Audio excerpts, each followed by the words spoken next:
Est-ce bon de faire un exercice à jeun, d'aller faire ses entraînements à jeun, le ventre vide pour aller brûler davantage de calories, de graisse, perdre du poids plus facilement? C'est ce qu'on va voir dans cette vidéo. On va voir les études. Je vais également te donner mon avis et mon expérience par rapport à cette question-là. Et j'ai sous les yeux une étude, donc on va rentrer directement dans le vif du sujet. Donc en fait, ce qu'on va observer, c'est une méta-analyse, c'est-à-dire le regroupement de plusieurs études. Donc je crois qu'il y a une dizaine, 10 études voilà, qui ont été sélectionnées qui vont observer qu'est-ce que disent toutes ces études par rapport à ce sujet sur le fait de faire une activité physique à jeun.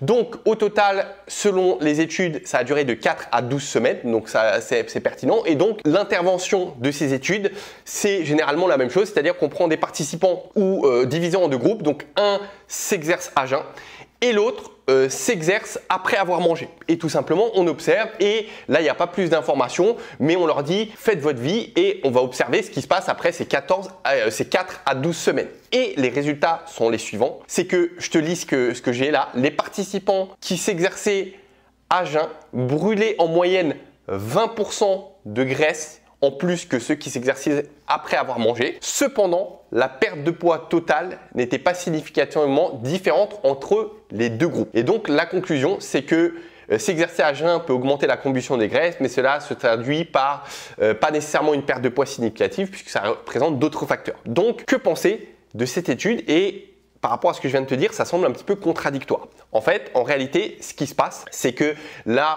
Là, j'ai trouvé cette étude, mais j'en avais vu d'autres à une époque où, en fait, ce qui se passe, c'est qu'en effet, lorsque tu fais ton cardio à jeun, en fait, l'énergie au niveau des graisses sera plus rapidement disponible que si tu as eu un repas avant. D'où le principe quand on fait un marathon, quand tu regardes, ils prennent des repas riches, pas juste avant, mais juste avant, ils peuvent prendre 1 heure avant, 30 minutes avant, quelque chose qui est rapidement assimilable pour qu'ils puissent avoir une ressource d'énergie rapidement disponible. Et là, comme il n'y a pas eu de repas auparavant à jeun, eh bien en fait, on va aller plus facilement piocher au niveau des graisses. Donc, ce qu'on observe, c'est qu'en effet, il y a une utilisation plus grande en termes de proportion, et c'est ça le terme qui nous intéresse, va être plus grande lorsqu'on va être à jeun. Mais ça ne veut pas dire que dans l'entraînement global, eh bien en fait, il y aura une perte de poids, que ça va être plus efficace ou pas. Pourquoi? Parce qu'on peut expliquer ça par plusieurs facteurs, notamment le fait d'être à jeun, quelque part, surtout si tu n'es pas habitué à jeûner par exemple le matin ou aller t'entraîner,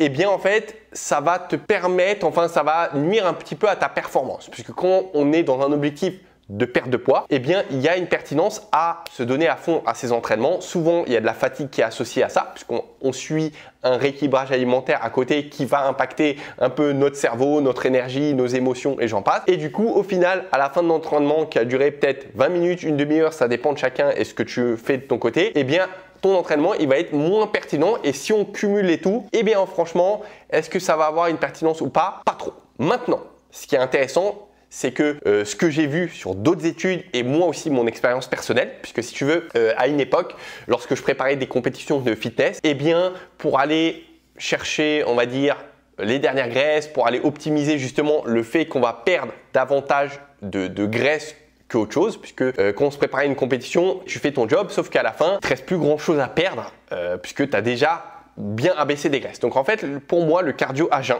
il va être pertinent à partir du moment où on a déjà un taux de graisse qui va être assez faible pour aller optimiser cette utilisation. Maintenant, si de ton côté, tu as, on va dire, moins 7 kg, moins 10 ou même davantage à perdre, franchement, le cardio comme ça à jeun ou l'activité physique sportive à jeun, ça va pas vraiment avoir sa pertinence. Tu vas plutôt, si tu n'as pas l'habitude de faire ce genre de pratique, ça va plutôt être très fatigant pour toi, douloureux. Donc moi, je te recommande pas puisqu'on peut avoir de fantastiques résultats.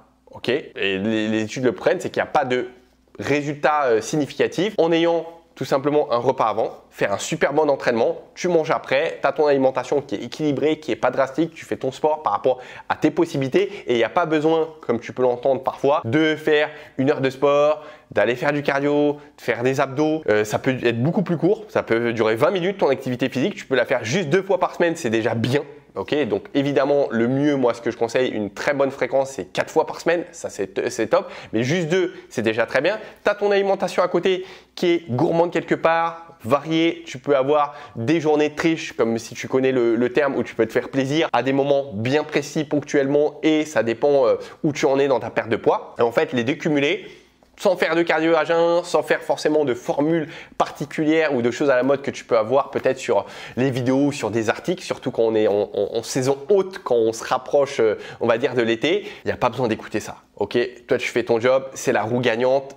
Les bases, c'est ce qui donne le plus grand nombre de résultats. Donc finalement, cardio à jeun ou pas dans ta situation. Donc en fait, la question que je te pose, c'est est-ce que de ton côté, il te reste 2 kilos à perdre et que tu regardes déjà devant le miroir et en fait, si tu es honnête avec toi-même, tu vois que tu as peu de graisse, oui, ça peut avoir sa pertinence et encore, c'est pas forcément le cas. Voilà. Donc c'est ce que je recommande. Si tu as plus à perdre, franchement, te prends pas la tête vis-à-vis de ces questions-là. Sur ce, si ce n'est pas encore fait de ton côté, tu peux aller rejoindre juste en dessous. Je t'ai mis le challenge de 7 jours sport qui est gratuit. À l'intérieur de ce challenge, on fait un exercice simple, on transpire ensemble, je transpire ensemble avec toi. Tu rejoins une communauté de plus de 80 000 femmes dedans. Soutien, entraide, motivation, on s'entraîne, on voit la partie alimentation. On ne fait pas du cardio à jeun ou autre chose. Et surtout, je te coach étape par étape pour que tu puisses comprendre qu'est-ce qui est important, qu'est-ce qui est moins important, pour que tu puisses investir le moins de temps possible, le moins d'énergie, le moins de finances possible aussi et que tu puisses avoir des résultats concrets. Donc rejoins-nous, c'est gratuit encore une fois et sur ce, je te dis à très vite et ne lâche rien dans ce que tu fais. Ciao!